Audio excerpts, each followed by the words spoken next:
Hello, beautiful soul. I'm Aurora, and welcome to Twin Flame Journey, a space where we explore the deeper meaning behind soul connections, divine timing, and the path that leads two hearts back to union. If you've been feeling the signs, you're in the right place. Why does emotional intimacy affect the divine masculine so deeply, sometimes more deeply than physical attraction, romance, or even love itself?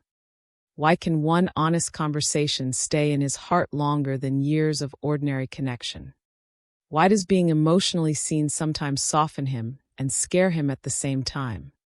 Why does he often go quiet right after feeling something real? Because emotional intimacy does not just touch his feelings. It touches the parts of him he has spent years protecting. The parts beneath the strength, beneath the silence, beneath the control, beneath the version of himself the world knows. And when those hidden layers are finally reached, something powerful happens inside him. Not always visible, not always graceful, but deeply real. In this video, we are going to explore why emotional intimacy hits the divine masculine so hard, and why what looks like distance, silence, or confusion may actually be the beginning of something much deeper awakening inside him. Chapter 1. Emotional intimacy is more powerful than it looks. At first glance, emotional intimacy does not always look dramatic. It does not always arrive with grand gestures, cinematic declarations, or obvious intensity. Sometimes it appears in something much quieter. A conversation that lingers. A silence that feels unusually full. A moment where he feels understood without having to explain too much. A moment where someone notices what is underneath his words, not just the words themselves. And that is exactly why emotional intimacy can be so powerful. Because what looks small from the outside can hit the divine masculine more deeply than almost anything else. This is one of the great misunderstandings people have when they think about intimacy. They often assume physical attraction is the strongest force. They assume chemistry hits harder. They assume desire is the thing that shakes a man most. And yes, desire can be powerful. Attraction can be powerful. Passion can be powerful. But emotional intimacy reaches a different layer entirely. It does not just stimulate him. It reaches him. And that difference changes everything. A man can feel attraction and still remain largely defended. He can feel desire and still stay in control. He can feel chemistry and still keep the deeper parts of himself outside the experience. He can enjoy connection while remaining emotionally organized, self-protective, and mostly untouched in the places that matter most. But emotional intimacy does something else. It moves beneath the outer layers. It touches the inner life. It reaches the places where his identity, his wounds, his tenderness, and his hidden need to be understood all live together. That is why it is more powerful than it looks. Because emotional intimacy does not just say, "I like you." It says, often without words, "I can feel you." And for the divine masculine, that can be far more intense than attraction alone. Think about how many men are used to being seen in functional ways. They are seen as strong, capable, useful, stable, calm, dependable, productive, protective. They are noticed for what they do, how they carry themselves, how they hold things together, how they manage life, how they show up when things are difficult. Even when they are loved, they are often loved through the role first. But emotional intimacy goes past the role. It begins to see the man beneath the function, the hesitation beneath the confidence, the exhaustion beneath the discipline, the tenderness beneath the restraint, the loneliness beneath the calm, the longing beneath the silence. And when those layers begin to be felt, something shifts inside him. Because now he is not simply interacting with another person. He is being emotionally encountered. That can feel relieving and terrifying at the same time. This is why emotional intimacy hits so hard. Not because it is louder than desire, but because it is deeper. It does not only activate the nervous system in the way attraction might. It activates the heart, the memory, the hidden self, the places he has worked hard to contain. And the moment that happens, the experience becomes much harder to dismiss. A man may be able to move on from attraction. He may be able to categorize chemistry. He may be able to explain desire. But emotional intimacy resists easy explanation because it leaves an imprint in a different part of him. It stays. It echoes. It makes ordinary interactions feel less satisfying by comparison. It makes surface-level connection feel thinner than before. It makes him aware that there is more inside him than he usually lets into the room. That awareness alone can shake him, because many men are not taught how to understand emotional impact at that depth. They are often taught how to manage feeling, not how to live openly inside it. They are taught how to function under pressure, not necessarily how to receive tenderness without fear.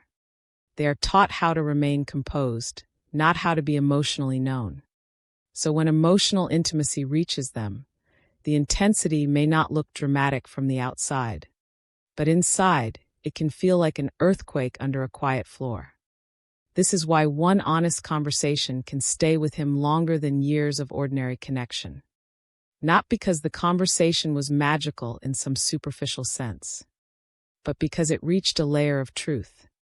And truth always has weight.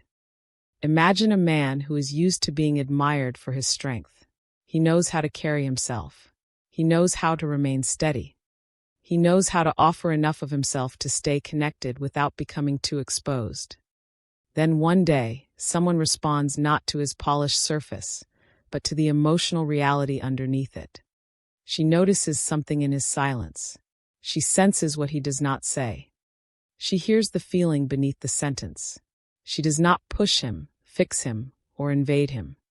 She simply meets him at a level deeper than he is used to being met.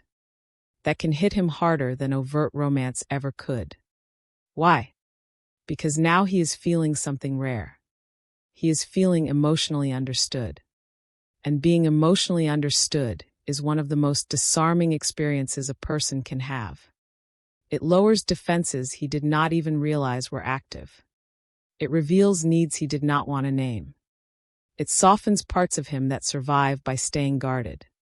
It reminds him that beneath all his control, there is still a part of him that wants to be known without performance.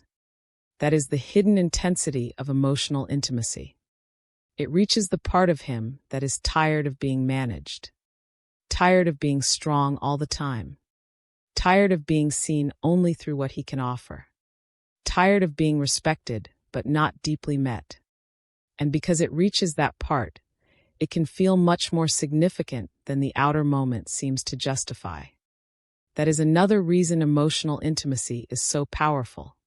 It often feels disproportionate to the event itself. Maybe it was only a conversation. Maybe it was only a few moments. Maybe it was simply the experience of someone truly listening. Maybe it was a silence where he felt safe enough to exhale. And yet it affects him more than something far more outwardly dramatic ever did. That can confuse him. Why did that hit me so hard? Why does this stay with me? Why do I feel affected by something that looked so simple? Why does emotional closeness feel heavier than attraction? These questions matter because they reveal that what he is experiencing is not just emotional stimulation. It is emotional recognition. And recognition is powerful because it bypasses the usual layers of defense. It tells him, there is something real here. Not necessarily because the relationship is defined or fully formed, but because his inner world has been touched in a place that cannot be reached through image alone. That is why emotional intimacy can feel more intense than physical attraction. Attraction may excite him, but emotional intimacy reveals him. Attraction may make him want, but emotional intimacy makes him feel. Attraction may pull his attention, but emotional intimacy pulls his hidden self into awareness. And once that hidden self starts waking up, things begin to change. He may become quieter, more reflective, more emotionally impacted by things he cannot explain easily. He may feel strangely drawn to the person who created that emotional depth. He may think about the connection more than he expected. He may notice that being fine no longer feels quite as simple after being emotionally met in a more truthful way. This is where people often misunderstand the masculine response. They may think if emotional intimacy is beautiful, then surely it should make him immediately expressive, clear, and openly grateful. But that is not always how it works. Sometimes what hits him hardest is not just the beauty of being emotionally met, but the realization of how rare that has been. Sometimes emotional intimacy makes him feel not only connected, but exposed. Not only soothed, but deeply seen. And being deeply seen can create as much vulnerability as comfort. That is why it hits him so hard. Because emotional intimacy does not stay at the level of feeling nice. It enters the deeper architecture of the self. It asks, what if you do not need to be the role right now? What if you are more emotionally alive than you have admitted? What if being understood affects you more than being admired? What if the thing you have most protected is also the thing most longing to be touched with care? Those questions are powerful, not because they are spoken aloud, but because the heart feels them before the mind can organize them. He may not know how to answer them right away. He may only know that something in him has shifted. And that shift is the beginning of everything. Because once emotional intimacy reveals that he has deeper layers than he has been living from, the old ways of relating may begin to feel less sufficient. Surface interactions may feel flatter. Performance may feel more tiring. Emotional distance may feel less like peace and more like separation. He may still live the same outward life for a while, but inwardly, a new awareness has begun. That is why emotional intimacy is more powerful than it looks. It does not need spectacle. It does not need drama. It does not need intensity in the obvious sense. Its power comes from precision. It reaches exactly where he is most guarded and most human at once. It touches the emotional places beneath the masculine armor. It awakens the need to be known beyond function. It exposes the difference between being desired and being understood. It reminds him that beneath all the strength, there is still a heart capable of being deeply moved by truth. And perhaps that is the deepest reason it hits the divine masculine so hard. Because emotional intimacy does not simply enter his life as another experience. It enters as recognition. Recognition of who he is beneath the image. Recognition of how deeply he can feel. Recognition of how much of himself he has kept protected. Recognition of the fact that what he has most needed may not have been more excitement, more admiration, or more attraction at all. It may have been to feel emotionally met. And once a man feels that, truly feels it, he cannot fully pretend that surface connection is enough in the same way again. That is why emotional intimacy is not small. It is not soft in the dismissive sense. It is not secondary. For the divine masculine, it can be one of the most powerful forces of all. Because it does not only touch his emotions, it touches the self beneath the armor. And once that self is touched, nothing inside him remains quite the same. Chapter 2. He feels seen in the places he usually hides. One of the deepest reasons emotional intimacy hits the divine masculine so hard is that it does not stop at the surface. It does not stop at attraction. It does not stop at chemistry. It does not stop at admiration, desire, or the ordinary language of romance. It goes further. It reaches the places he usually hides. And for many men, that is where intimacy becomes overwhelming. Because a man can live a long time being visible without ever feeling truly seen. He can be noticed for his strength, praised for his discipline, wanted for his energy, respected for his calmness, relied on for his stability, admired for the way he carries responsibility. But none of that necessarily means someone has touched the deeper emotional reality underneath it all. In fact, very often, those outer qualities become the very things that keep the inner self hidden. People love the strength and never ask what it costs him to stay that strong.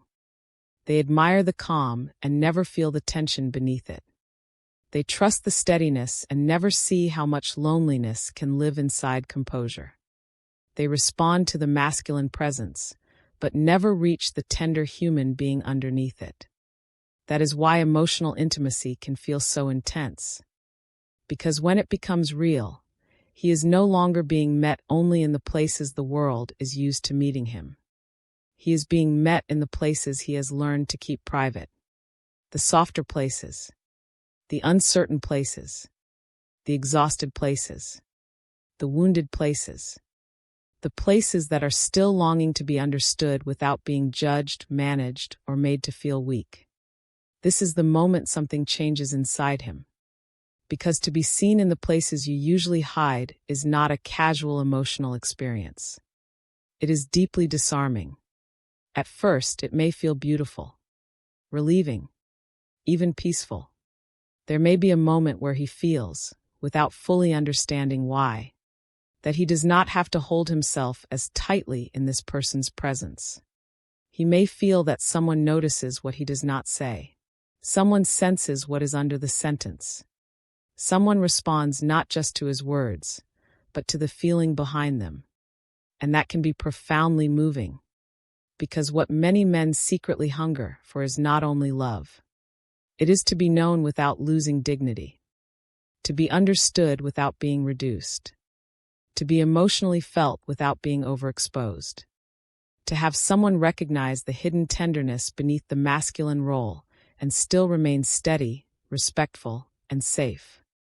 That kind of seeing is rare. And because it is rare, it can hit him much harder than he expects. He may not even realize how deeply he has been hiding until someone begins seeing him beyond the usual surface.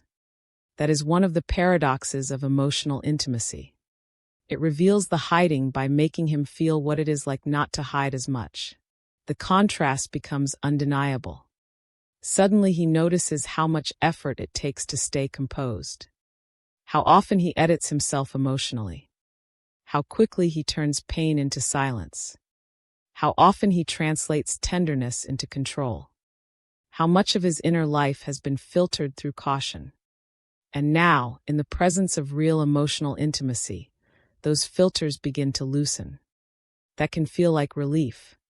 But it can also feel like danger.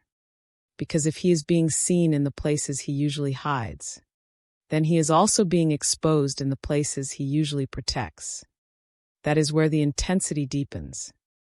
Most people imagine being seen as something purely healing. And yes, eventually it can be. But before it feels healing, it often feels vulnerable. Sometimes shockingly vulnerable. Especially for someone whose inner life has been shaped by self-protection. A man may have learned, consciously or unconsciously, that certain parts of him are safer when kept private. Not because he is dishonest, but because he has survived by becoming emotionally selective. He may have learned to share strength more easily than weakness. To share steadiness more easily than confusion. To share direction more easily than need. To share the polished emotional self more easily than the messy, human, unguarded one. So when emotional intimacy starts reaching the hidden places, something in him immediately feels the significance of that. He may think, how can she feel this much? Why does it feel like I am being understood without fully explaining myself? Why does it feel like she sees something in me I do not usually let people touch? Why does this feel comforting and exposing at the same time? These are not small questions. They signal that intimacy has moved beyond interaction and into revelation. That is why Chapter 2 matters so much. Because one of the first great emotional shocks for the divine masculine is not simply that he feels close. It is that he feels seen. Seen beneath the role. Seen beneath the image. Seen beneath what he usually offers. Seen in the places that still carry ache, uncertainty, and longing. And once that begins, the entire emotional tone of the connection changes. He may become quieter, not because he feels less, but because something in him has become more visible, and he is suddenly aware of it. He may feel more emotionally alert, more inward, more careful with what he says, because the usual ways of speaking no longer feel sufficient. He may begin sensing that this person is not only responding to who he appears to be, but to who he actually is beneath the appearance. And that can make him feel profoundly alive and profoundly vulnerable, both at once.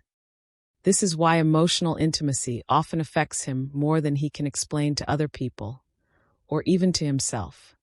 Because it is not just that someone likes him. It is not just that someone wants him. It is not just that someone feels close to him. It is that someone has begun to emotionally recognize him in ways that bypass the usual defenses. That kind of recognition can go straight to the soul. Imagine a man who is used to being valued for being strong. He knows how to remain dependable. He knows how to stay useful, calm, composed. That identity may be respected by others, even loved by others. But somewhere deeper, there may still be a part of him that wonders whether anyone could remain present if they saw how much he actually feels underneath all of that. Then emotional intimacy happens. And instead of being met only in his strength, he is met in his humanity. Instead of being praised only for what he carries, he is felt in what he silently endures. Instead of being related to as a role, he is encountered as a person that can be life-changing, not because it instantly fixes him, not because it magically removes all defenses, but because it shows him that the hidden self is not invisible after all. And once he knows that, something in him changes. He may start feeling more tender than before, more emotionally affected, more aware of how much he has been holding back, more aware of his own need for emotional safety, more aware that being admired is not the same as being understood. That awareness can create tremendous inner movement. It can also create fear, because being seen in the hidden places means he now has something real at stake. The connection is no longer just pleasurable. It is no longer just stimulating. It is now reaching him where it matters most. And anything that reaches him where it matters most can also hurt him where it matters most. That is why he may pull back after feeling deeply seen. That is why he may become more inward after a moment of closeness. That is why he may seem softer and more guarded at the same time. Because emotional intimacy has now awakened two truths in him. I want to be seen like this, and I am afraid of what happens if I am. This is the paradox of the masculine heart when real emotional intimacy begins. He is hungry for truth, but truth removes hiding places. He wants to be known, but being known makes him feel emotionally naked. He wants someone to reach beneath the armor. But once they do, he can no longer pretend the armor is all he needs. And that can create a tremendous emotional ache. Because now he feels the difference between being superficially connected and deeply understood. And once a person feels that difference clearly enough, they cannot fully return to surface life with the same innocence. That is one of the reasons emotional intimacy has such force. It changes the standard. It changes what feels meaningful. It changes what feels real. It changes what the heart can settle for without quietly grieving. So when the divine masculine is seen in the places he usually hides, he does not only feel touched, he feels revealed. And revelation is one of the most intense experiences a human being can have. Because revelation says, there is more of you here than you usually allow. There is more tenderness beneath the strength, more need beneath the independence, more feeling beneath the silence, more humanity beneath the masculine role. And once a man starts feeling that truth, his inner world begins shifting around it. This is why emotional intimacy hits him so hard. Because it does not simply give him affection. It gives him visibility. Not public visibility. Soul visibility.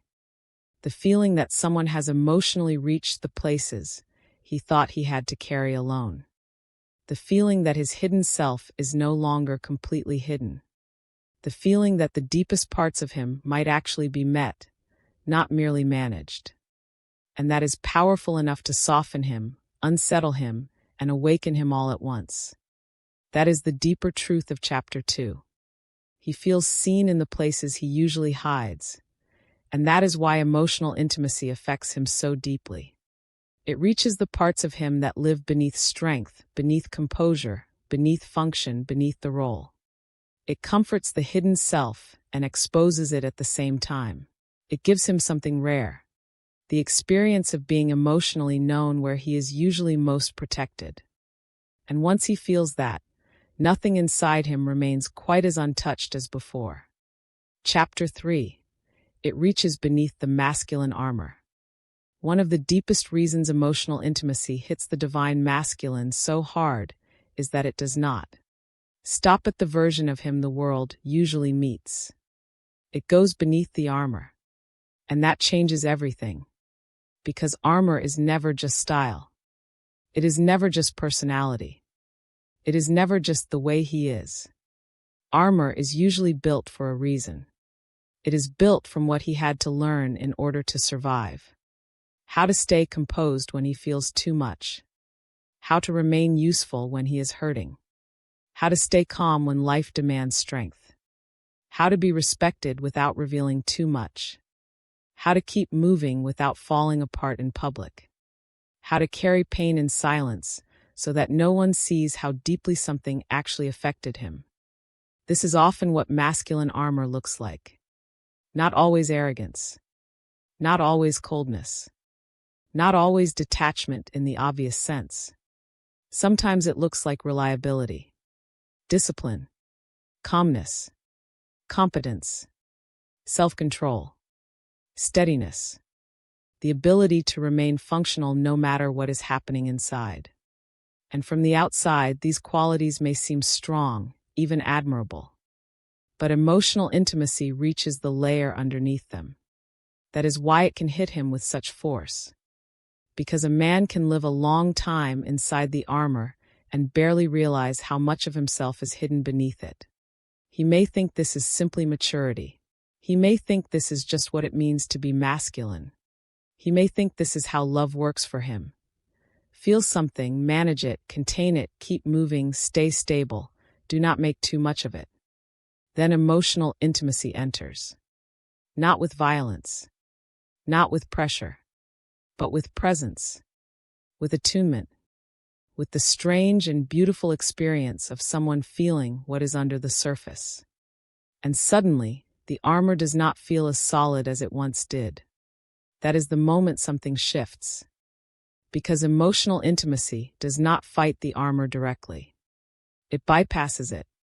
It slips past the performance, past the practice calm, past the masculine self-control, past the polished version of "I'm fine." And it reaches the part of him that is still deeply human. The part that longs. The part that aches. The part that still carries unspoken sadness. The part that wants rest more than admiration. The part that wants to be known, not just respected. The part that has been protected for so long that even he may have forgotten how tender it really is. This is why emotional intimacy can feel more intense than anything physical. Because physical attraction can still happen while the armor stays on. Desire can live on the surface. Chemistry can happen with distance still intact. But emotional intimacy asks for contact with what is underneath the distance. And if a man has spent years living from the armored self, that contact can feel almost overwhelming. Not because he is weak, because he is reached. There is a difference. A man may know how to handle pressure, how to handle responsibility, how to handle external demands, how to handle other people needing things from him. But being reached emotionally is different. Being reached means he can no longer remain only the role. Now he is the person beneath the role. Now he is not just the strong one. He is the one who also needs safety. Not just the calm one, the one who also carries fear. Not just the composed one. The one who also has tenderness he does not easily show.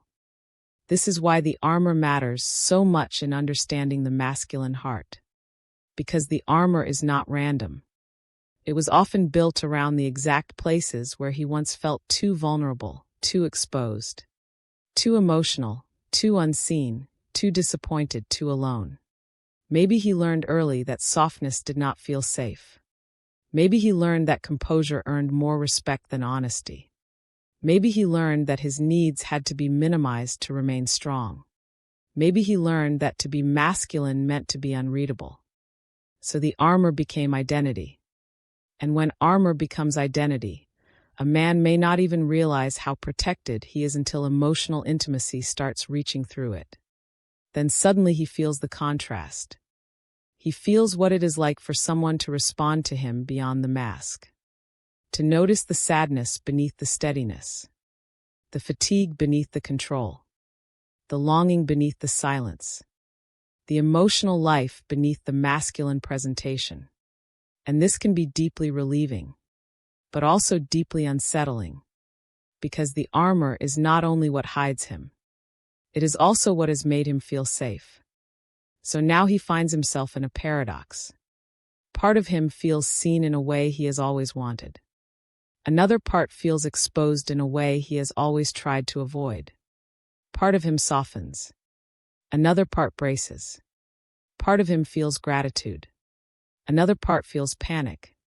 That is why emotional intimacy can hit him so hard. It is not just touching his emotions. It is touching the places his emotional structure was built to guard. And once those guarded places begin to open, even slightly, the experience can feel much bigger than the outer moment would suggest. A simple conversation may hit him harder than a dramatic romantic gesture. A quiet moment of understanding may affect him more than intense attraction.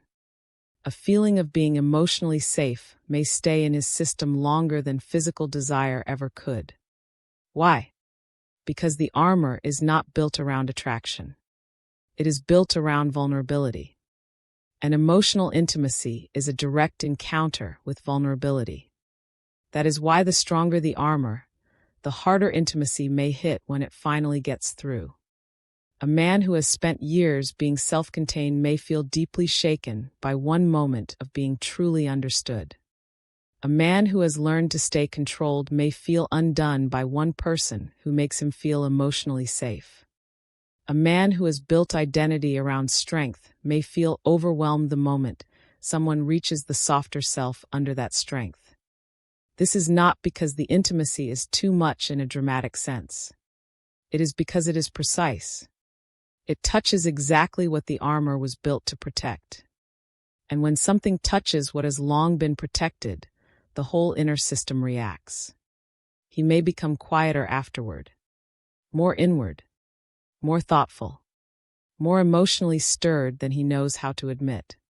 He may not know how to explain why this matters so much, why the feeling lingers, why the moment stays, why the connection keeps returning in memory.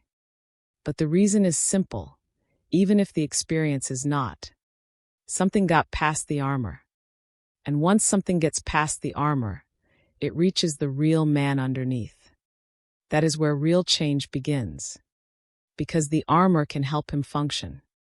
It can help him survive.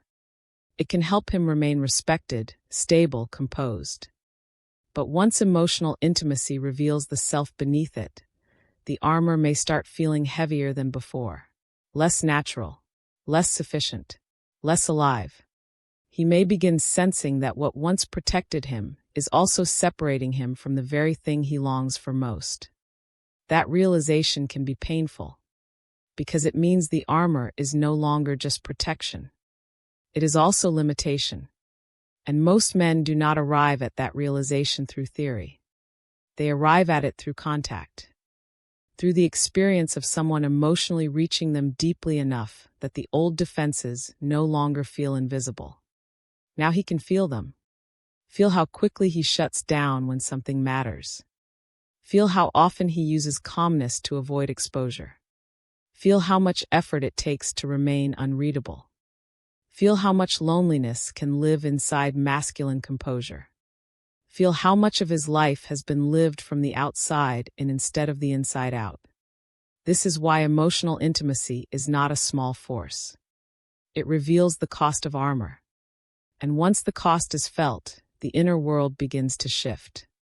He may not drop the armor immediately. He may not know how. He may still need it in ways he does not fully understand yet. But now he knows it is there. Now he knows there is a self underneath it.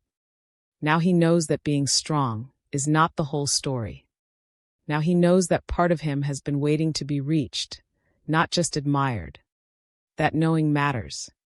Because once a man becomes aware of the living self beneath the armor, he can no longer fully believe the armor is all he is. He may still wear it, still rely on it, still retreat into it when overwhelmed, but he has now felt what exists underneath. And that feeling stays with him. It is the feeling of being emotionally touched where he is usually defended.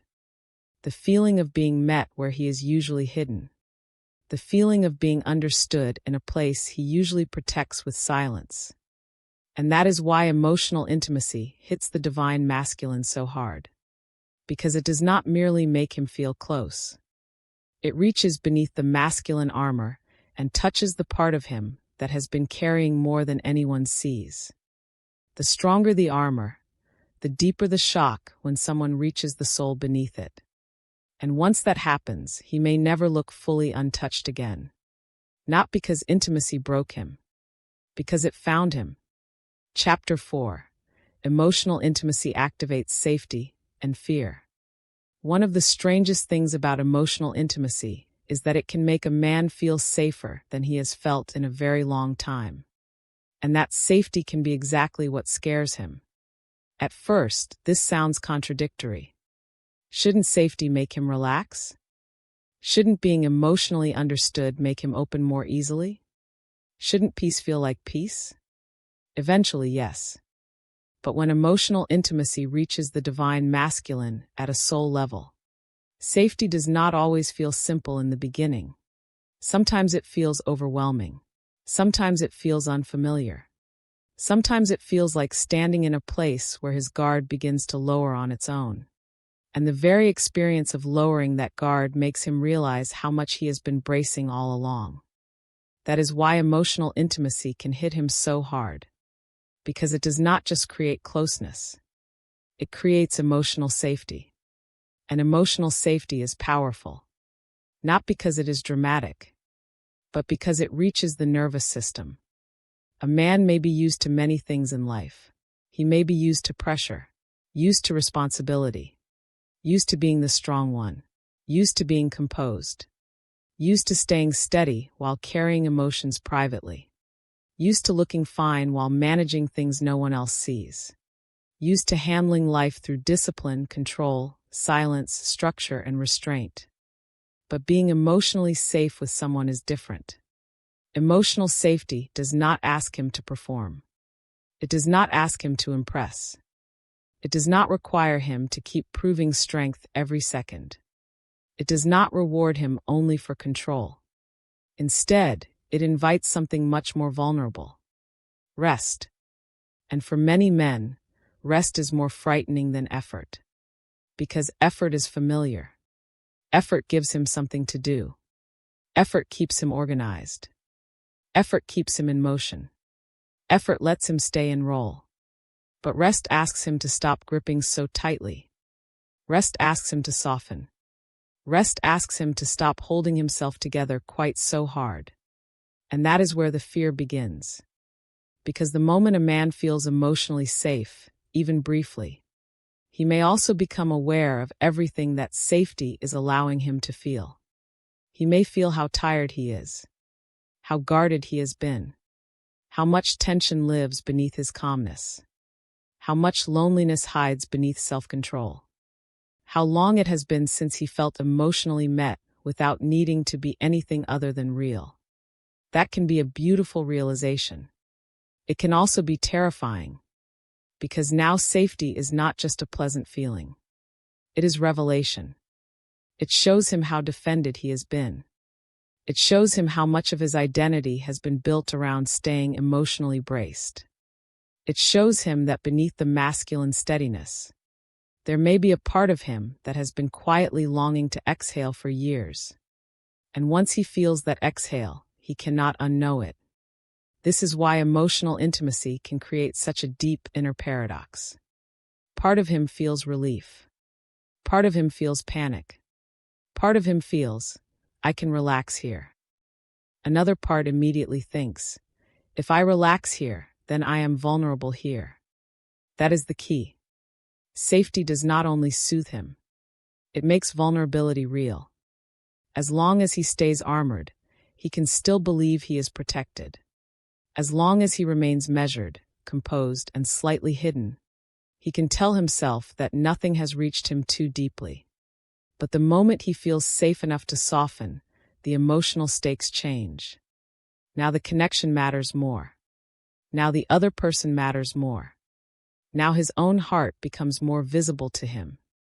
And that can feel dangerous. Not because safety is dangerous in itself, but because what safety allows is dangerous to the old identity. The old identity may have been built on distance, control, and self-management. It may have learned that emotional exposure leads to disappointment, that softness leads to loss of control, that needing someone is risky, that opening too much can leave a man unprotected. So when emotional intimacy brings a feeling of real safety, the deeper self may love it, but the protective self may react with alarm. This is why a man may feel calmer in her presence and more anxious afterward. This is why he may have one beautiful, peaceful conversation and then later become quieter, more distant, more inward. This is why he may feel emotionally soothed in the moment, then overwhelmed by the meaning of that soothing once he is alone again. Because in the moment he feels peace. After the moment, he realizes what that peace means. It means he let down his guard. It means something got through. It means this person can affect him in a way that goes beyond attraction. It means his inner world is now involved. And once the inner world is involved, fear often follows close behind. Imagine a man who has spent years being fine by staying composed. He has learned how to carry his emotions without showing much. He has learned how to be the stable one, the reliable one, the one who does not unravel easily. Then he meets someone around whom his body responds differently. He does not need to perform as much. He does not feel as defended. He feels heard, understood, less alone inside himself. That may sound simple, but inside him it can feel seismic. Because for perhaps the first time in a long time, he notices what it feels like not to be bracing. And when a man notices he is no longer bracing, he may also realize how much of his life has been built around bracing. That realization can bring immense tenderness. It can also bring fear. Because now he must face a truth he may have kept outside awareness. I need this more than I wanted to admit. Not necessarily in an unhealthy sense, but in a deeply human sense. He needs emotional safety. He needs to be met beyond the role. He needs a place where his nervous system can stop fighting so hard. And realizing that need can make him feel deeply vulnerable. Especially if part of his identity has been built around needing very little from anyone. This is why emotional safety can activate fear of dependence. He may begin wondering, what happens if I get used to this? What happens if this becomes important to me? What happens if I soften here and then lose it? What happens if I need this peace more than I know how to handle? These questions may never be spoken, but they can live inside him with enormous force. That is why emotional intimacy often creates a push-pull dynamic in the masculine heart. The same connection that brings relief also awakens the fear of how much relief he feels. The same person who makes him feel calmer may also make him aware of how much he has been carrying. The same intimacy that helps him rest may also make him fear what happens if that rest becomes necessary. And that is why he may pull back after feeling safe. not because he did not value it, but because he valued it enough to feel exposed by it. This is one of the most misunderstood things about emotional intimacy. People often assume that if someone feels safe, they should automatically move closer. But sometimes the first reaction to deep safety is not movement toward. Sometimes it is retreat. Not because the safety was false, because it was real enough to matter. Real enough to lower the defenses. Real enough to awaken need. Real enough to make his guarded system realize, perhaps with some panic, that the walls are not as necessary in this connection. And when the walls start losing authority, the old self may panic before the deeper self knows how to trust the moment fully. This is why emotional intimacy does not only soothe him, it reorganizes him. It shows him a different way of being with another person, a way that is less defended, less performative, less lonely. And while that is beautiful, it also means he can no longer fully believe the old story, that distance is the same as strength. Now he has felt something else. Now he has felt the strength of softness.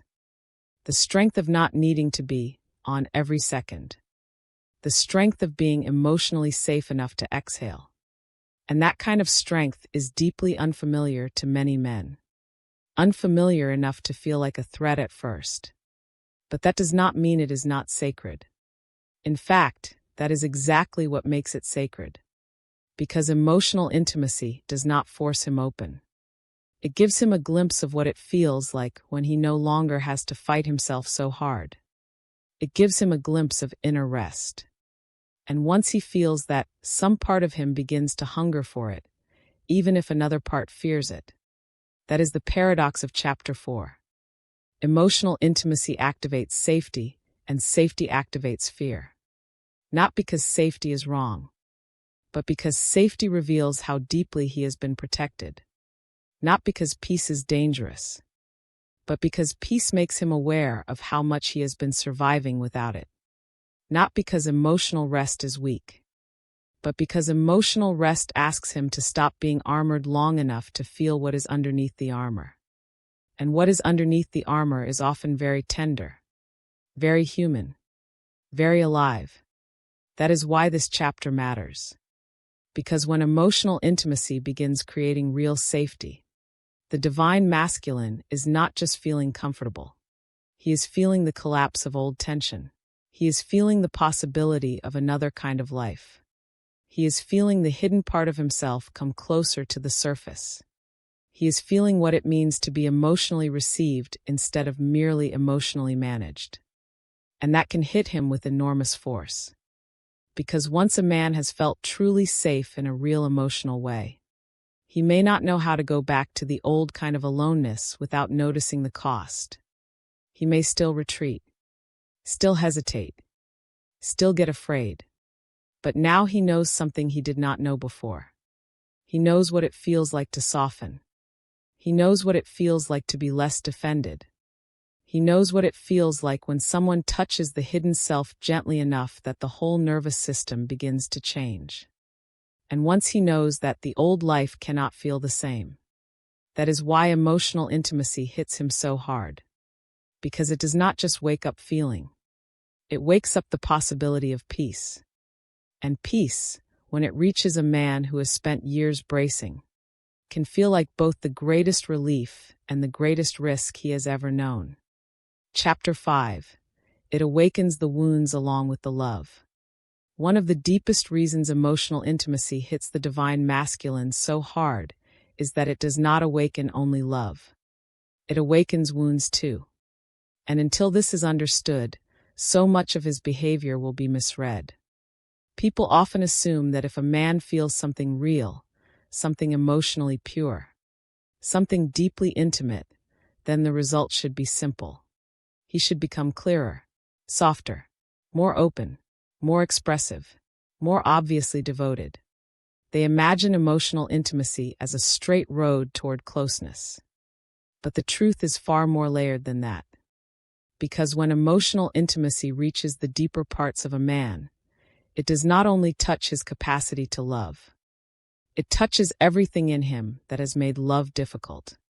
everything in him that learned to be careful, everything in him that learned to stay guarded, everything in him that was shaped by disappointment, shame, loneliness, emotional invisibility, abandonment, pressure, or the quiet belief that being deeply open might cost him too much. That is why emotional intimacy can feel so intense. Not because it is only beautiful, but because it is beautiful enough to reach the pain underneath. This is one of the great paradoxes of the masculine heart. The very thing he has been longing for may also stir everything he has been protecting. The very thing that feels like home may also wake up the fear of losing it. The very thing that calms him may also expose how much he has been carrying alone. So when emotional intimacy deepens, he may not only feel connection. He may feel grief, fear, inadequacy, exposure, need, the ache of old emotional memory. Not always consciously, not always in language, but in the body, in the nervous system, in the sudden shift in his energy, in the way he becomes quieter after closeness instead of more certain. This is why emotional intimacy is not a soft or simple force. It does not merely comfort the masculine heart. It reveals what still hurts inside it. A man may think he is only reacting to the connection itself, but very often, he is reacting to what the connection has stirred beneath the surface. He is not just feeling the present moment. He is also feeling what the present moment is waking up from the past. That is what makes this chapter so important. Because when emotional intimacy becomes real, the divine masculine may feel two completely different things at once. This is what I have wanted, and this is what could hurt me. Those two truths can live side by side in him with enormous force. One part of him may feel emotionally nourished in a way he has rarely known. Another part may begin scanning for danger. One part may feel relief. Another may feel panic. One part may want to move closer. Another may want to retreat before the closeness becomes too important. That is what it means for wounds to rise with the love. The love is real. And so is the fear. The tenderness is real. And so is the alarm system shaped by everything that once made tenderness unsafe. One of the first wounds emotional intimacy often awakens is the fear of not being enough. This wound can live very quietly in a man. It may hide beneath competence, success, control, the need to appear solid, the need to be the one who can handle everything. From the outside, he may seem strong, but deep down, emotional intimacy can awaken a question he has spent years trying not to feel too clearly. What if I cannot truly hold this? What if I am capable in life, but not capable in love? What if she sees something real in me and I fail it? What if I am not emotionally ready enough, open enough, healed enough, deep enough? These fears are not always logical. They are emotional, existential. They rise from the part of him that does not want to disappoint something sacred. And because emotional intimacy feels sacred, the pressure can become intense. Now the connection is no longer casual. It matters. And the more it matters, the more the wound of inadequacy may begin whispering that he is not enough for what he feels. Another wound that often rises is the fear of emotional dependence. This one is especially powerful. Many men are taught, directly or indirectly, to equate strength with self-sufficiency. To need too much feels dangerous. To rely emotionally on another person can feel threatening to the identity. So when emotional intimacy begins creating real comfort, real safety, real inner peace, the deeper self may love it while the protective self panics. Because now he is no longer just enjoying someone. He is being affected by them. Their presence changes his state. Their absence may begin to matter. Their emotional availability may start to feel important in a way he cannot simply control. And for a man who has survived by minimizing need, that can feel overwhelming. He may start thinking, without fully saying it to himself, What happens if I get used to this? What happens if I need this too much? What happens if this becomes essential to my emotional life? What happens if I soften here and then lose it? These fears can make him pull back right at the moment he feels most connected. Not because the intimacy is weak, but because it is strong enough to make need visible. And visible need can feel terrifying to someone who has built identity around not needing much from anyone. Then there is the wound of abandonment after openness. This is one of the deepest. A man may carry an old emotional belief that being open is dangerous because what comes after openness may be loss. He may not even know where this belief came from. Maybe it came from childhood, maybe from past love, maybe from repeated experiences of feeling unseen, unchosen, or emotionally unsupported. But once emotional intimacy becomes deep, this wound can come alive very quickly. Because now he is no longer guarded in the same way. Now something precious is at stake. Now he feels the possibility of being left in a more vulnerable state than before. And that changes the whole inner atmosphere. As long as he stays defended, he can still believe he is somewhat protected. But once he opens emotionally, even a little, the risk becomes more personal. Now it is not just this connection might not work. Now it is, I could be hurt in the exact place where I softened. That possibility alone can make him freeze. It can make him hesitate. It can make him distance himself before anything has actually gone wrong. Because the wound is not responding to reality alone. It is responding to emotional memory. It is trying to prevent an old pain from happening again. Another wound emotional intimacy often awakens is the fear of being seen too clearly. This may be one of the most subtle and intense of all. People often assume being seen is always healing. But to a man who has spent years hiding certain parts of himself, being seen can feel almost unbearable before it feels healing. It can feel like exposure. Not because the other person is doing anything wrong, but because the hidden self is suddenly no longer fully hidden. Now someone sees the sadness beneath the control, the need beneath the composure, the tenderness beneath the masculine role, the fatigue beneath the strength. And with that seeing can come shame. Not because he should be ashamed of his humanity, but because he may have learned, somewhere along the way, that his softer emotional reality was not safe to reveal. So when emotional intimacy makes him feel deeply known, he may also feel emotionally naked. And emotional nakedness can be hard to hold.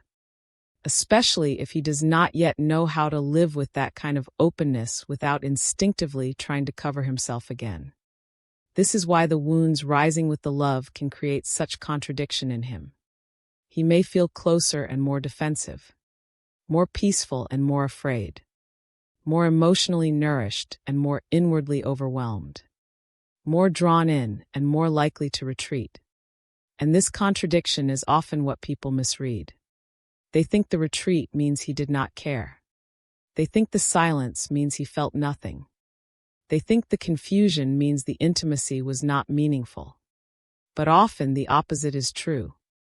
Sometimes he is silent because the intimacy touched him too deeply. Sometimes he retreats because the wounds were activated along with the tenderness. Sometimes he feels so much at once that he has no easy way to organize it into behavior. This does not excuse harm. It does not make all avoidance sacred. It does not mean every emotionally unavailable man is having a profound awakening. But in a genuine soul-level experience, it is very possible that emotional intimacy is waking not only the best parts of him, but the most wounded parts too. And that matters. Because once the wounds begin rising, the old life starts to change. Now he becomes more aware of himself, more aware of what he fears, more aware of how quickly he retreats when something matters, more aware of the gap between what he wants and what he can currently tolerate emotionally. More aware that his deepest longing is tangled up with his deepest defenses. That awareness is painful, but it is also sacred. because a wound cannot heal while it remains completely hidden. The moment it rises, even through conflict, even through silence, even through messy behavior, it has entered consciousness in some form. It is no longer buried in the same way. It is now part of the moment, part of the process, part of what he must eventually face if he wants to become more whole. This is what emotional intimacy is often doing in the masculine soul. It is not just making him feel loved. It is exposing where love has always been hardest for him to receive. It is not just creating closeness. It is showing him the places where closeness has historically felt dangerous. It is not just softening him. It is revealing what in him still panics when softness becomes real. That is why it hits so hard. Because emotional intimacy does not only awaken beauty, it awakens unfinished pain. And when beauty and pain rise together, the heart enters a very powerful threshold. A threshold where a man begins to see, perhaps for the first time, both what he longs for most and what he still fears most.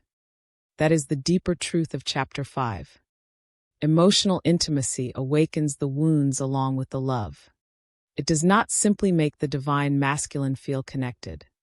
It makes him feel everything in himself that connection now touches. His fear of not being enough. His fear of needing too much. His fear of opening and being left.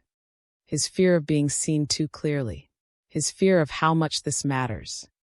The love rises, and with it, every buried part that learned love was not simple. And yet, that is also where healing begins. Because once the wounds rise, the soul can no longer pretend they are not there.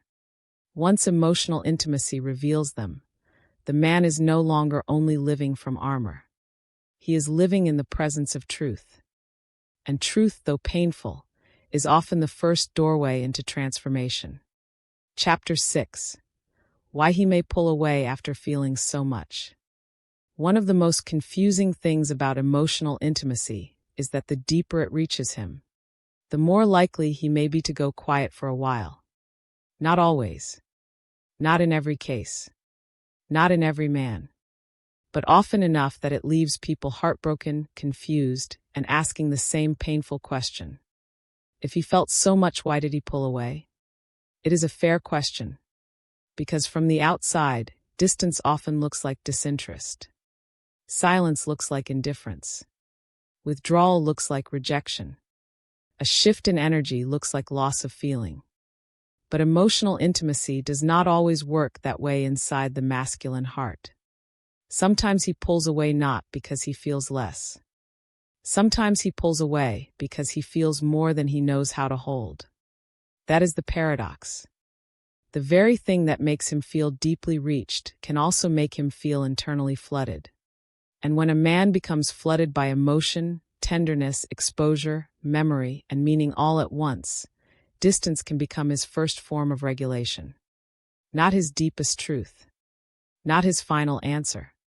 But his first regulation. This is why Chapter 6 matters so much. Because without understanding this, people misread the masculine response constantly. They assume that if the intimacy were real, he would move closer immediately. They assume that strong feeling should always produce obvious action, direct words, visible devotion, and emotional consistency right away. But the truth is more layered. Sometimes the man who feels the most is the one who becomes hardest to read. Why? Because emotional intimacy can create inner overload. A man may feel seen in the places he usually hides. He may feel safe in ways that lower his guard. He may feel wounds rising with the love.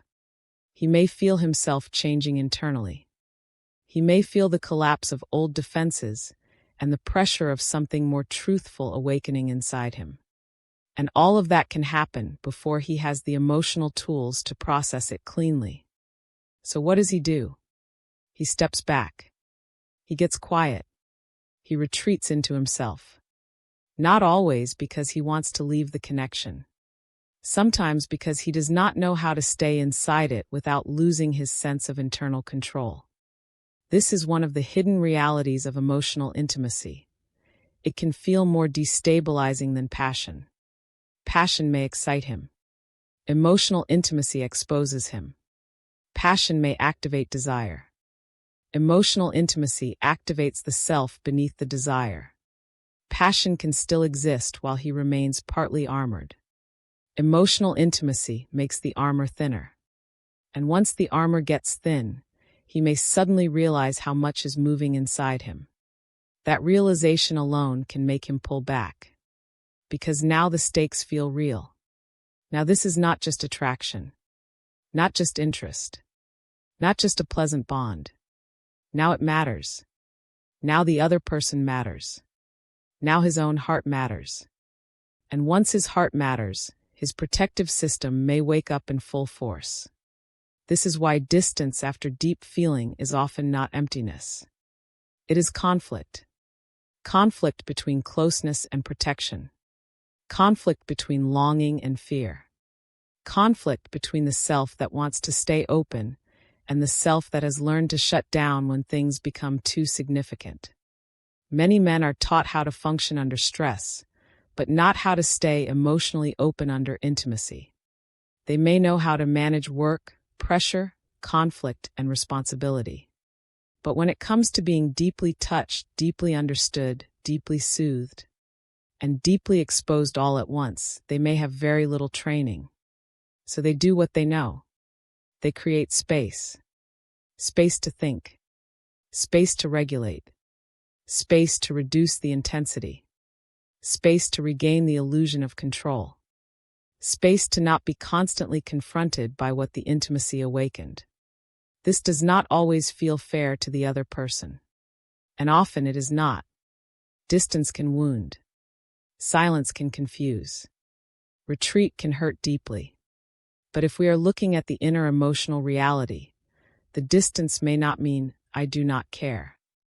It may mean I care so much that I do not know how to stay steady inside this. That is a very different truth. Think about what emotional intimacy may have just done to him. It may have shown him parts of himself he usually avoids. It may have awakened needs he does not like admitting. It may have softened him in ways that make him feel vulnerable afterward. It may have made him aware of how much he wants something real.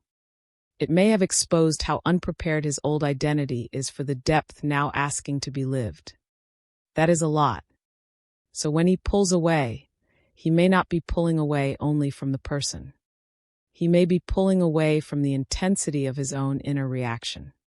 He may be trying to get distance from the feeling itself, from how much she matters, from how exposed he felt, from how peaceful he became, from how quickly that peace made him aware of his own need, from how clearly the connection revealed the hidden emotional life underneath his masculine structure. This is why the masculine retreat after intimacy can feel so contradictory. He may miss her and avoid her. Think of her and not reach out. Feel deeply and speak less. Want closeness and create distance. Feel gratitude and fear at the same time. Because the retreat is often not logical. It is nervous system based. It is survival based. It is the old self trying to restore order after the deeper self has been touched. That is why the behavior can look confusing even to him. He may ask himself, why am I acting like this? Why do I want to move closer and pull back at the same time? Why did one conversation affect me for days? Why do I feel calm with her and anxious afterward? Why do I miss something that also overwhelms me? These are the questions of a man whose emotional world has been moved faster than his identity knows how to organize. And this is where compassion matters. Not naive compassion. Not self-abandoning compassion. Not the kind that excuses endless inconsistency. But clear compassion.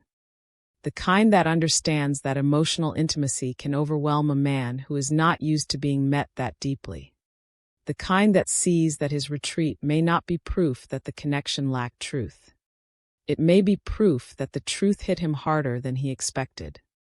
There is a difference between someone who does not care and someone who does not yet know how to regulate what they care about. That difference matters, because emotional intimacy often creates what feels like internal flooding. Flooding of tenderness, flooding of memory, flooding of need, flooding of fear, flooding of significance, flooding of self-awareness. And when that happens, some men become more expressive. Others become more silent. The silence is not always emptiness. Sometimes it is overload. Sometimes it is the emotional equivalent of holding on to the edge of something because the depth feels too real. This is also why he may tell himself he just needs time, space, or clarity. Sometimes those words are avoidance. Sometimes they are the only language he has for the fact that his emotional system is overwhelmed. He may not know how to say, "I felt too safe, and now I realize how much that means. I felt too seen, and now I do not know how to hide the same way. I felt too much peace, and now I am scared of needing it. I felt too much truth, and now my old self is panicking." So instead, he simplifies it. He says he is confused, busy, processing, not ready, overwhelmed, unsure. And while those words may sound vague, underneath them may be something very specific. He is pulling away because emotional intimacy made his heart too real to ignore, and he does not yet know how to live with that reality openly. This is the deeper pain of Chapter 6. The thing he most longed for may be the very thing that shows him how emotionally unprepared his old identity has been. The moment he feels most met may also be the moment he becomes most aware of his defenses. The closeness he wanted may activate a degree of vulnerability he still associates with danger. So yes, he may pull away after feeling so much. Not because the intimacy failed, but because it succeeded. It got through. It reached beneath the armor, beneath the role, beneath the masculine self-management, beneath the carefully controlled presentation of "I'm okay." And once it got through, he was left with himself, with his tenderness, with his fear, with his longing, with his emotional contradictions, with the undeniable fact that something in him had been deeply touched. That is not easy to carry, especially if he has spent years defining strength as the ability to remain largely untouched. Now he knows he is not untouched. Now he knows he can be moved. Now he knows one person can affect him in ways he cannot easily explain away. And that realization can make him retreat, not because he wants less truth, but because truth is requiring more of him than he is used to giving. What is it requiring? Honesty, presence, emotional responsibility, the courage to remain in contact with feeling, the willingness to stop using distance as the only way to feel safe. That is a lot for someone whose history taught him that feeling too much is dangerous. So if he pulls away, it may be because he is standing between two worlds. The old world says, get control back. Reduce the intensity. Protect yourself. Do not let this matter too much. The deeper world says, this is real. This matters. You are being changed. Do not run from what your soul is finally feeling. He stands between those two worlds. And standing there can make a man very quiet. That is the deeper truth of Chapter 6. He may pull away after feeling so much because emotional intimacy can create more feeling than his old emotional structure knows how to hold. What looks like distance may actually be overload. What looks like withdrawal may actually be the nervous system trying to regulate after being deeply reached. What looks like confusion may actually be the early stage of a profound internal reorganization. This does not mean his silence should be romanticized. It does not mean the other person should suffer without boundaries. It does not mean all retreat is sacred. But it does mean that sometimes the man who steps back is not stepping back because nothing happened. He is stepping back because something happened so deeply that he no longer knows how to remain who he was before. And when that happens, distance may become his first response. Not his deepest truth, not his final form, but his first response to the overwhelming fact that emotional intimacy has reached him where he is most human. And that is why it hits the divine masculine so hard. Chapter 7. Emotional intimacy changes his inner world. One of the deepest things emotional intimacy does to the divine masculine is this. It changes him before he knows how to explain the change. That is why this stage can feel so invisible from the outside, yet so powerful on the inside. People often expect transformation to look obvious. They expect dramatic words, immediate clarity, visible devotion, or some clear external sign that something profound has happened. But emotional intimacy often begins changing a man in much quieter ways. It starts in the interior, in the private places, in the hidden rearrangement of feeling, thought, memory, and self-awareness. And because it starts there, the world may not see it right away. But he feels it, even if he cannot name it yet. Before emotional intimacy reaches him deeply, he may have lived inside a familiar emotional structure. He knows how to manage his reactions. He knows how to compartmentalize. He knows how to stay functional. He knows how to carry stress without turning it into emotional language. He knows how to keep moving. He may even think this is simply who he is, steady, self-contained, practical, grounded, controlled. Then emotional intimacy happens. Now something inside him begins to shift. Not all at once. Not always gracefully. But unmistakably. He starts noticing that certain things do not feel the same anymore. Conversations that once seemed normal now feel shallow. Distractions that once worked now feel weaker. Connections that once felt enough now feel strangely thin. The life he was living may still look the same on the outside, but inside, something has become more awake, more sensitive, more aware of what is real and what is only surface. That is one of the first ways emotional intimacy changes his inner world. It changes what feels meaningful. And once what feels meaningful changes, a man cannot remain entirely the same. This is why emotional intimacy can make him more reflective. Not because he is trying to become deep, but because depth has already entered him. He may find himself replaying moments. A conversation, a silence, a tone in her voice, a feeling in his body when he was around her, a strange peace he did not expect, a tenderness that lingered long after the moment ended. He may keep returning to these things, not because he is trying to obsess, but because something in him is still processing why they mattered so much. This is one of the hidden signs that emotional intimacy has started changing him. He cannot dismiss it the way he dismisses ordinary things. It stays with him. And because it stays with him, it begins slowly rearranging the landscape inside him. He may become more aware of his own emotional patterns, more aware of how quickly he pulls back when something becomes meaningful, more aware of how often silence has protected him, more aware of how much effort it takes to look calm, more aware that some of the things he once called strength may also be forms of emotional avoidance. These are not small realizations. They are foundational, because a man can live for years without deeply questioning the structure of his emotional life, as long as nothing reaches him strongly enough to expose it. But emotional intimacy exposes it. It creates contrast. It shows him what it feels like to be understood, soothed, emotionally met. And once he has that contrast, he can no longer experience his old ways with the same innocence. He starts noticing the cost of emotional distance, the cost of always being composed, the cost of saying less than he feels, the cost of staying half-hidden, the cost of living from the role instead of the deeper self beneath the role.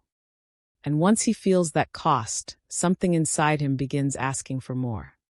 more truth, more depth, more honesty, more realness, even if he is not ready yet to live it fully. That is why emotional intimacy often changes him before his behavior catches up. Inside, the standards are shifting. The heart is becoming less satisfied with surface. The soul is becoming less willing to live in fragments. He may still act from old habits. He may still hesitate, retreat, delay, or go quiet. But inwardly, he is no longer fully at peace with the old emotional structure. Something in him has tasted another way of being, a more alive way, a more human way, a way that does not require as much armor to survive. That taste matters. Because once a man has tasted emotional truth, even briefly, he starts feeling the difference between what nourishes him and what only numbs him. He may begin to feel less drawn to shallow attention, less impressed by emotional games, less satisfied by interactions that never go below the surface, less interested in performing the strong, untouchable version of himself if that version leaves him inwardly alone. This is how emotional intimacy changes his inner world. It changes his appetite. It changes what he can settle for. It changes what his soul quietly begins demanding. And that can make him feel strange to himself. He may wonder why he has become more serious, why he feels quieter, why certain old patterns no longer fit, why some parts of his life feel emptier than before, why one emotionally intimate connection affected him more than things that were louder, more obvious, or more outwardly intense. The answer is simple, even if the feeling is not, because emotional intimacy changed him at the root, not just in mood, not just in attraction. At the root, it touched identity. It touched the nervous system. It touched his understanding of love, closeness, safety, and truth. And when those things are touched deeply enough, the whole inner world begins reorganizing around them. This can feel beautiful. It can also feel painful. Because inner change is not always gentle in the beginning. Sometimes it begins with discomfort. A discomfort that comes from realizing the old self no longer fully fits, while the new self is not yet fully formed. He may feel emotionally between worlds, no longer fully satisfied by who he has been, but not yet stable in who he is becoming. That in-between place can be lonely. He may not know how to talk about it. He may not even know exactly what is changing. He only knows that something is. That is why emotional intimacy often makes the divine masculine more inward before it makes him more expressive. He is listening to changes he does not yet know how to speak. He is feeling the movement of something deeper than thought. He is becoming aware that his inner life is no longer arranged the same way. He may notice more emotional truth in himself. A sadness he had ignored. A longing he had buried. A need for tenderness he had translated into self-control. A hunger for real connection he had once disguised as indifference or independence. These truths can be deeply humbling, because they expose how much of his life may have been lived from adaptation rather than essence. They show him that the version of strength he trusted most may not be his final form. They show him that emotional intimacy is not making him weak. It is making him more conscious of how much he has had to suppress in order to look strong. And consciousness changes everything. Once a man becomes conscious of his own hidden life, he cannot fully return to the old unconscious comfort. He may try. He may distract himself. He may re-enter routines. He may act as if nothing changed. But something in him knows better now. He knows what it feels like to be emotionally met. He knows what it feels like to soften. He knows what it feels like when someone reaches the places beneath the armor. And he knows, whether he admits it or not, that this has altered his relationship with himself. That is why emotional intimacy changes his inner world so powerfully. Because it does not simply give him another feeling to manage. It gives him self-recognition. Recognition that he is more tender than he thought. more affected than he admitted, more in need of truth than he allowed himself to know, more emotionally alive than his old identity was built to handle. That recognition may not become visible right away, but it is there, working quietly, changing what he notices, changing what he values, changing what he can tolerate, changing how much falseness he can live with before feeling the emptiness of it. And perhaps that is the deepest thing emotional intimacy does. It makes the old self harder to live inside. Not because the old self was evil, but because it was incomplete. It was built to survive. Now something in him wants to live. That is a profound difference. Survival says stay guarded. Life says become real. Survival says manage what you feel. Life says listen to what you feel. Survival says stay and roll. Life says there is more of you than the role. This is the deeper truth of Chapter 7. Emotional intimacy changes his inner world because it awakens self-awareness, shifts his values, exposes the cost of old defenses, and makes his soul less willing to settle for surface-level living. It begins altering him from the inside long before the outside fully reflects it. He may become quieter, more reflective, more emotionally aware, more serious, more inwardly changed than anyone else can see. But the change is real. It is happening in the places where identity is formed, where truth is felt, and where the heart begins asking for a more honest life. And once that inner change begins, even if slowly, even if painfully, even if in silence, he is already becoming someone new. Chapter 8. It makes performance collapse. One of the deepest reasons emotional intimacy hits the divine masculine so hard is that it exposes something he may not even realize he has been doing for years. Performing. Not always in a fake way. Not always in a manipulative way. Not always in a way he is conscious of. But in a very real emotional sense, many men learn how to perform stability before they ever learn how to live in emotional truth. They learn how to appear strong, appear calm, appear controlled, appear self-contained, appear unbothered, appear capable, appear steady. And because these performances are often rewarded by the world, they slowly become identity. That is why this chapter matters. Because emotional intimacy does not merely touch his heart. It makes performance collapse. And when performance collapses, a man can feel as if the version of himself he trusted most is no longer enough. A man can move through much of life being praised for how well he holds himself together. He may be respected because he is dependable, desired because he is calm, trusted because he is composed, admired because he seems in control. Even in love, he may know how to present a version of himself that feels strong, attractive, and emotionally measured. But emotional intimacy reaches beyond presentation. It asks a question that performance cannot answer. Who are you when you are not managing how you are seen? That question can shake him.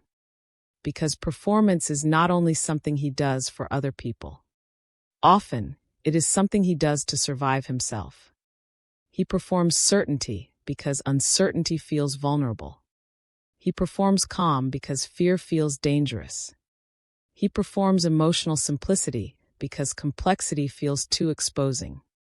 He performs independence because need feels risky. He performs control because surrender feels like losing too much ground. And if he has lived like this long enough, he may not call it performance at all. He may simply call it being a man, being mature, being disciplined, being strong, being fine. That is why emotional intimacy can feel so disruptive. Because it does not allow him to remain only the role. It begins reaching the self underneath the role. And once that happens, the old performance starts feeling thin. A man may still know how to say the right things, still know how to carry himself, still know how to appear composed. But inwardly, he begins feeling the difference between looking stable and actually being emotionally present. That difference changes everything. Because before emotional intimacy, performance may have worked well enough. It may have helped him stay respectable, protected, functional, desirable. It may have helped him avoid the deeper risk of being emotionally transparent. It may have allowed him to be close to people without ever becoming fully known. But emotional intimacy is not satisfied with that level of closeness. It asks for something deeper than good presentation. It asks for truth. Truth in the voice. Truth in the silence. Truth in the emotional body. Truth in how he responds when the connection becomes real. And once truth is required, performance begins to strain. He may suddenly feel that his usual way of being is no longer enough. Not enough to hold the moment. Not enough to hold what he feels. Not enough to hold the kind of connection now unfolding. This is why some men become quieter after emotional intimacy deepens. Not because they feel less. Because the old language starts failing. The polished language. The safe language. The controlled language. The language that lets him stay dignified without becoming fully vulnerable. It begins to feel inadequate. Because emotional intimacy is now asking for something that cannot be manufactured through tone, charm, or image. It is asking for the real man. And that can be frightening. Imagine a man who has spent years learning how to look strong. He knows how to stay centered. He knows how to carry responsibility. He knows how to be the one people rely on. He knows how to stay emotionally measured. He knows how to keep certain parts of himself hidden while still showing enough to remain connected. Then one day, emotional intimacy reaches him deeply. Now that controlled self no longer feels complete. Now he realizes that being impressive is not the same as being known. That being desirable is not the same as being emotionally met. That being calm is not the same as being open. That being fine is not the same as being honest. And once he feels that, performance starts collapsing from the inside. This is not always dramatic. Sometimes it is subtle. A moment where he notices how tired he is of pretending not to care. A moment where he realizes he cannot keep acting untouched by something that clearly touched him. A moment where his usual emotional control feels more like distance than strength. A moment where he senses that the connection is asking more of him than composure can provide. These moments matter because they reveal something essential. What once protected him is no longer enough to sustain what is now awakening. That is why performance begins to fall apart. Not because he is failing, because the old structure cannot carry the depth of the new experience. And that can feel humiliating at first. Not because emotional truth is humiliating, but because ego does not like losing its favorite defenses. A man may feel embarrassed by how much he cares. Embarrassed by how deeply he was affected. Embarrassed by the fact that his calm image did not protect him from tenderness. Embarrassed that one emotionally intimate connection could expose how much is happening underneath the surface. This is often the hidden ache beneath masculine silence. Not emptiness. Exposure. The exposure of realizing that he cannot perform his way through something this real. That realization can create a kind of inner disorientation. If he cannot rely only on control, then what does he rely on? If he cannot stay safely in the role, then who is he without it? If his old style of masculinity no longer feels sufficient, what comes next? These are not easy questions. Because emotional intimacy does not simply remove the performance and replace it instantly with wisdom. There is often a difficult middle stage. A stage where the old self is cracking, but the new self is not yet stable. A stage where he feels more real, but less certain. More exposed, but not yet more integrated. More emotionally awake, but not yet comfortable living from that awakening. That middle space can feel deeply messy. He may feel stripped of his old certainty. Stripped of the ease of appearing unaffected. stripped of the familiar role he once inhabited so well. And in that stripping, he may look inconsistent, hesitant, inward, conflicted, less polished than before. But sometimes that is not regression. Sometimes that is the cost of becoming real. Because performance collapses when a man starts feeling the pain of being divided. Divided between what he shows and what he feels. Between the image and the interior. Between the masculine role and the human truth underneath it. That division becomes harder to tolerate once emotional intimacy has shown him another possibility. The possibility of being known without performing. The possibility of being emotionally met without image management. The possibility of existing in connection without having to constantly protect how he appears. Once he feels that possibility, the old performance starts losing power. He may still use it, still retreat into it, still rebuild it when frightened. But now he knows it is a strategy. Now he knows it has limits. Now he knows it cannot fully give him what his soul is starting to want. And what does his soul begin wanting? More truth, more congruence, more emotional integrity, more presence, more wholeness. This is why emotional intimacy is so demanding. Not because it is cruel, because it is accurate. It reveals exactly where image has replaced truth. Exactly where role has replaced presence. Exactly where masculine performance has become a substitute for emotional aliveness. And once those substitutions become visible, the man begins changing. He may start questioning his old definition of strength. Is strength really staying unreadable? Is strength really staying untouched? Is strength really remaining in control at all costs? Or is strength something deeper? The strength to be honest. The strength to stay present. The strength to let tenderness exist without immediately translating it into distance. The strength to stop hiding behind what is admired and begin living from what is true. That is a different kind of masculinity. And emotional intimacy is often the force that begins awakening it. Because emotional intimacy does not care how polished he is if he remains emotionally absent. It does not care how desirable he is if he is still split from himself. It does not care how composed he looks if that composure is built on disconnection from the heart. Instead, it calls him into something more mature, more whole, more truthful. A masculinity that is not only respected from the outside, but inhabited from the inside. And that shift is not comfortable. It may require grief. Grief for how long he has lived behind the role. Grief for how much energy performance has cost him. Grief for the tenderness he treated like weakness. Grief for the relationships where he stayed emotionally guarded because that was all he knew how to do. But that grief is sacred because it marks the death of something false.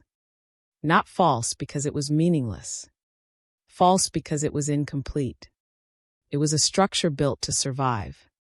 Now something in him wants to live more honestly. That is the deeper truth of Chapter 8. Emotional intimacy makes performance collapse because it reveals that the old masculine role can no longer hold what the heart is actually feeling. It exposes the gap between appearing strong and being real. It makes the usual defenses feel thin, tiring, and emotionally expensive. It forces the man to confront the fact that charm, control, distance, and composure are not enough for soul-level connection. And once he feels that, he cannot fully return to the old performance without sensing the emptiness inside it. That is why this stage can be so difficult. Because before he becomes more embodied, he may first feel undone. Before he becomes more truthful, he may first feel exposed. Before he becomes more whole, he may first feel the collapse of everything he used to rely on. But this collapse is not punishment. It is invitation. Invitation into a deeper masculinity. A masculinity that does not need to hide behind emotional control to feel strong. A masculinity that can be honest without losing dignity. A masculinity that can remain present when intimacy becomes real. A masculinity that no longer has to perform peace because it is finally learning how to live it. And once that invitation is felt, even if he resists it for a time, the old performance can never satisfy him in quite the same way again. Chapter 9. Why it feels so hard. It calls him into growth. One of the deepest truths about emotional intimacy is that it does not only make the divine masculine feel more. It asks more of him. And that is why it can feel so hard. Because emotional intimacy is not just a feeling to enjoy. It becomes a force that calls him into growth. It asks him to move beyond the version of himself that knew how to survive and into the version of himself that must now learn how to live truthfully. It does not simply touch his heart and leave the rest of him unchanged. It begins pressing on identity, behavior, emotional habits, inner beliefs, and the very way he understands masculinity itself. That is why emotional intimacy can feel heavier than attraction. Attraction can be exciting. Emotional intimacy is demanding. Attraction can wake desire. Emotional intimacy wakes responsibility. Attraction can live in fantasy. Emotional intimacy eventually asks for embodiment. And embodiment is hard. A man can enjoy the feeling of being wanted. He can enjoy the pull, the chemistry, the tenderness, even the emotional safety of a meaningful bond. But when that bond begins asking him to become more honest, more present, more conscious, more emotionally integrated, then the experience changes. It is no longer just about what he gets to feel. It is about who he must become in order to hold what he feels. That is the growth. And growth is rarely painless. Because growth means leaving behind old comforts, even the ones that once protected him. It means his usual defenses are no longer enough. It means the old definitions of strength start breaking down. It means he can no longer rely only on silence, control, charm, distance, composure, or emotional restraint if the connection is now asking for truth. That can feel like pressure. Not because intimacy is cruel. Because truth is heavy when a man has spent years organizing himself around not fully living it. Think of what emotional intimacy is actually asking. It asks him to move from control to presence. That sounds beautiful, but it is not easy. Control is familiar. Control lets him stay composed. Control helps him feel safe. Control gives him a sense of orientation. Presence, on the other hand, asks him to remain in contact with what he feels without immediately trying to organize, suppress, or escape it. Presence asks him to stay in the room emotionally, to stay with tenderness, to stay with discomfort, to stay with the truth of the moment instead of reaching for old strategies. That is hard for anyone, but especially hard for a man who has learned that composure is safer than transparency. Emotional intimacy also asks him to move from avoidance to honesty. Again, that sounds simple until you realize what honesty costs. Honesty means he can no longer pretend he was untouched. He can no longer act as though something did not matter when it clearly mattered. He can no longer hide behind vague language if his soul is asking for clarity. He can no longer live as if emotional depth is a side note when inside him, it has become central. Honesty means he must face what he feels, what he fears, what he wants, what he is avoiding, and what the connection has revealed about his own inner life. That kind of honesty is not merely verbal. It is existential. It asks, will you stop lying to yourself now? And that question is one of the hardest any man can face. Then emotional intimacy asks him to move from performance to embodiment. This may be the hardest shift of all. Performance says, appear strong. Embodiment says, become true. Performance says, manage how you are seen. Embodiment says, live what you know. Performance says, keep the image intact. Embodiment says, Let the image fall if it separates you from the soul. A man may know how to appear composed, masculine, centered, emotionally measured.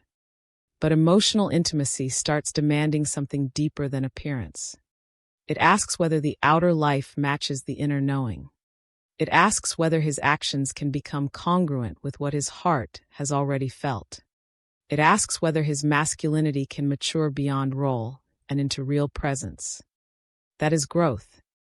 And growth always costs something. It may cost the old self-image. It may cost the illusion that control is enough. It may cost the comfort of hiding behind distance. It may cost the protection of emotional ambiguity.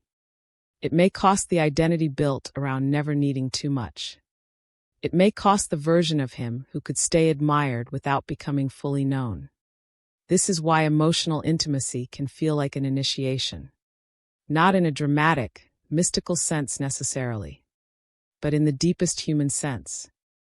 It initiates him into a more demanding relationship with himself. Before emotional intimacy, he may have been able to live at a certain level of internal sleep. He could function, feel enough to remain engaged, and still avoid major confrontation with his own emotional truth. But once intimacy reaches him deeply enough, sleep becomes harder. Now he knows more, feels more, sees more, and the soul starts asking whether he will continue living from old structures or grow into something more integrated. That is an initiation from emotional management into emotional responsibility, from defensive masculinity into conscious masculinity, from surviving through restraint into living through presence. This is why emotional intimacy can feel so difficult even when it is beautiful. Because beauty alone does not ask for transformation. Truth does. And emotional intimacy carries truth. It tells him, you are more affected than you admit. You are more tender than you show. You are more hungry for real connection than your old identity allowed you to know. You can no longer remain completely hidden and still call yourself alive. Something in you is waking up, and now your life must answer to it. That is why he may feel pressure after emotional intimacy deepens. Not because the other person is pressuring him, because truth is pressuring him. Because now the gap between what he feels and how he lives has become visible. And once that gap becomes visible, tension begins.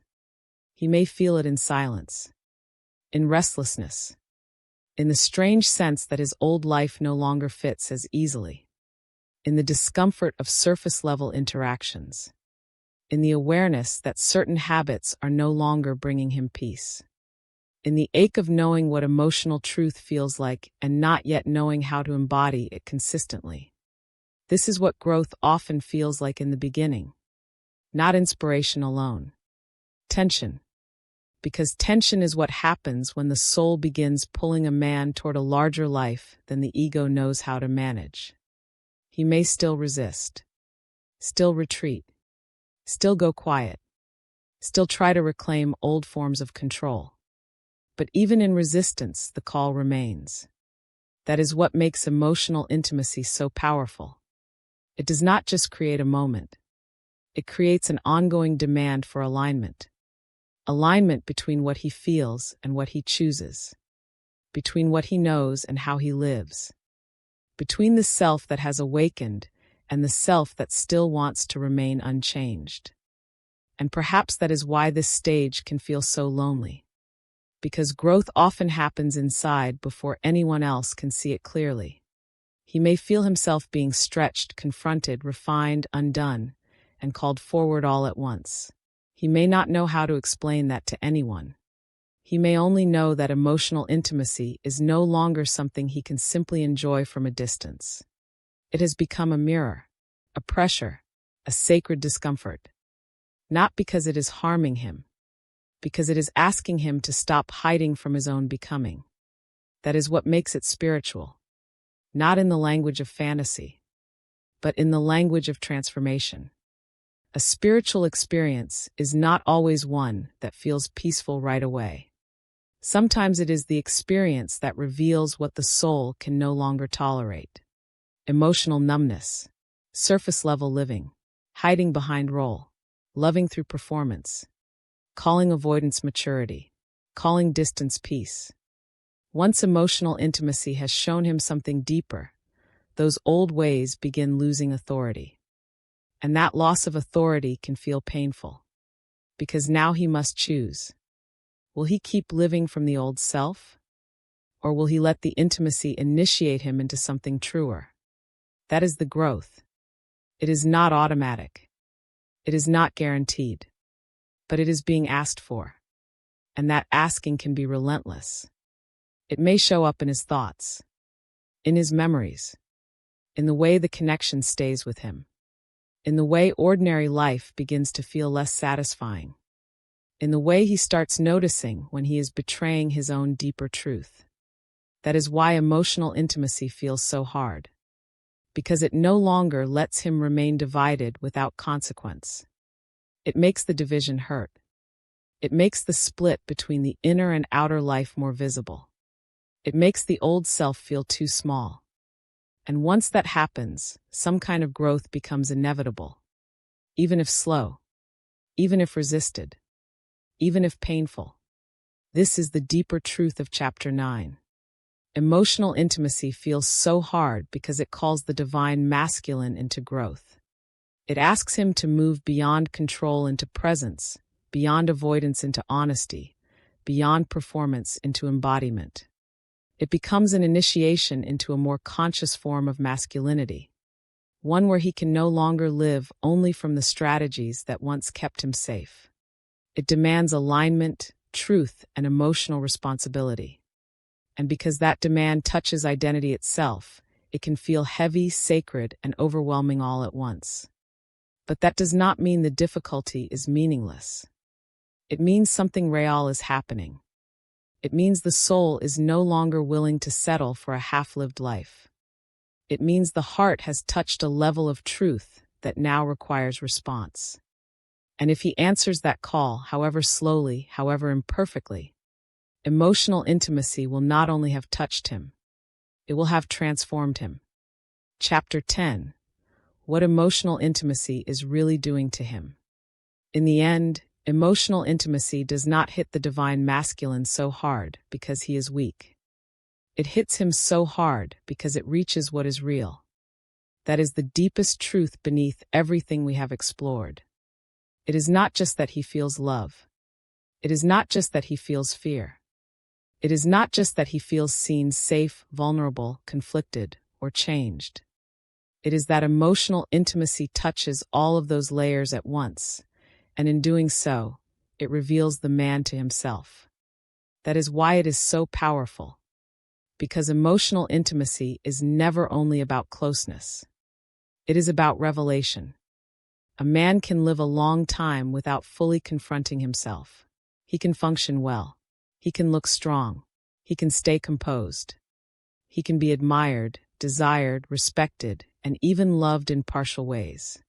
He can move through life with a version of masculinity that seems solid enough from the outside. He can survive through control, through emotional restraint, through distance, through performance, through silence. And then emotional intimacy enters. Not loudly, not always dramatically, but deeply. And suddenly, what used to be enough no longer feels enough. What used to look like strength now feels heavier. What used to feel like safety now feels like emotional exile. What used to seem like peace now starts revealing itself as numbness, avoidance, or self-protection. This is what emotional intimacy is really doing to him. It is not simply making him emotional. It is making him conscious. Conscious of what he feels. Conscious of what he fears. Conscious of what he hides. Conscious of how much tenderness lives beneath the armor. Conscious of how much love he has kept outside of full expression. Conscious of the split between the man he has learned to be and the man his soul has quietly been waiting to become. That is why it hits him so hard. Because emotional intimacy is not just another experience. It is a mirror.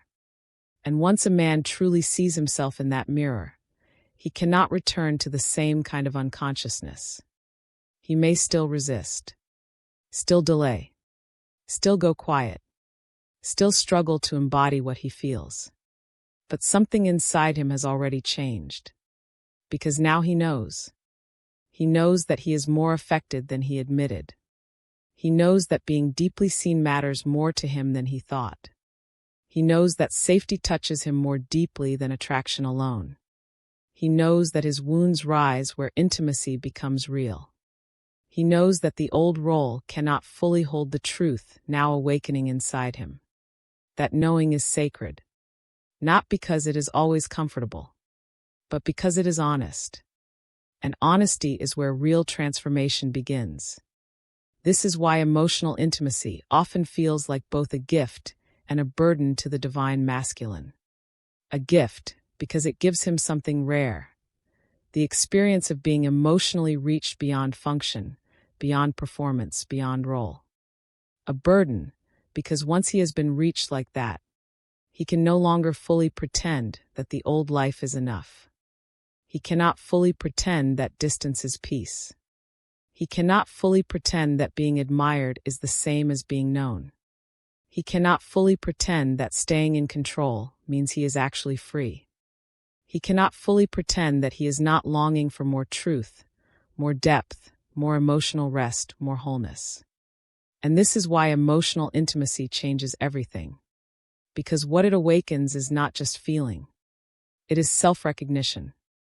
It is the realization that beneath the masculine image is a living emotional world. A world with tenderness, with grief, with fear, with need, with longing, with the desire to be known in truth. And when that world is touched deeply enough, a man does not simply have emotions. He begins confronting the truth of his whole inner life. That confrontation can be messy. It can look like silence, like distance, like contradiction, like overwhelm, like hesitation, like emotional intensity without immediate clarity. But none of that means nothing meaningful is happening. Often it means the exact opposite. It means something is happening so deeply that the old identity no longer knows how to remain fully intact. That is why emotional intimacy can feel almost unbearable in the beginning. Because it does not merely comfort him. It calls him. It calls him out of hiding, out of emotional exile, out of the performance of being untouched, out of the illusion that control is the same as wholeness, out of the version of masculinity that taught him to survive without ever fully softening, and into something deeper, a masculinity that can stay present, a masculinity that can be emotionally honest without losing dignity, a masculinity that no longer needs armor to feel worthy, a masculinity that can hold both strength and tenderness in the same body. This is what emotional intimacy is really doing to him. It is not breaking him. It is uncovering him. It is not punishing him for being guarded. It is showing him how much life still exists beneath the guard. It is not asking him to become weak. It is asking him to become real. And perhaps that is why the experience hits him with such force. Because the soul always reacts strongly when truth enters the places where survival once ruled. The soul knows. It knows when something is touching the hidden self. It knows when the armor is no longer enough. It knows when a connection is asking not just for feeling, but for growth. It knows when life is no longer inviting the man to remain unchanged. That is why emotional intimacy does not simply leave him with memories. It leaves him with a question. Will I keep living behind what protected me, or will I begin becoming what truth is asking of me now? That is the real threshold. Not whether he felt something, but whether he will respond to what he felt. Whether he will let emotional intimacy become more than a moment. Whether he will let it become transformation. Because emotional intimacy does not come into his life merely to soften him for a few hours. It comes to awaken the heart beneath the armor. It comes to reveal the parts of him that are still alive beneath all the structure. It comes to show him that love is not only something to feel. It is something that exposes who he is, what he fears, what he longs for, and what kind of man he must become if he no longer wants to live divided from himself. That is why it hits the divine masculine so hard. Because it is not surface. It is soul. And the soul, once touched deeply enough, does not stay asleep. So if you are walking this journey, remember this. Emotional intimacy does not enter the divine masculine's life to humiliate him for his wounds. It enters to reveal the places where love, truth, and healing are finally trying to reach him. It does not come to destroy his strength. It comes to refine it. It does not come to take away his masculinity. It comes to call him into a deeper, truer, more conscious form of it. What is real may awaken slowly. It may awaken through silence, through contradiction, through grief, through fear, through the painful collapse of everything false. But anything truly touched by love cannot remain untouched forever. And anything truly awakened by emotional intimacy cannot stay asleep in the same way again. Because beneath the silence, beneath the distance, beneath the fear, there is still a heart learning how to come home to itself. If this message spoke to you, share in the comments. What do you think hits the divine masculine hardest in emotional intimacy? Being seen, feeling safe, or facing his own wounds? And if you want more videos on divine masculine energy, sacred intimacy, emotional healing, and soul-level connection, subscribe and join me for the next one. Thank you for spending this moment with me. If this message resonated with your soul, remember to subscribe and continue this journey with us here on Twin Flame Journey. And always remember, what is meant for your soul will always find its way back to you. Until next time, beautiful soul, trust the journey.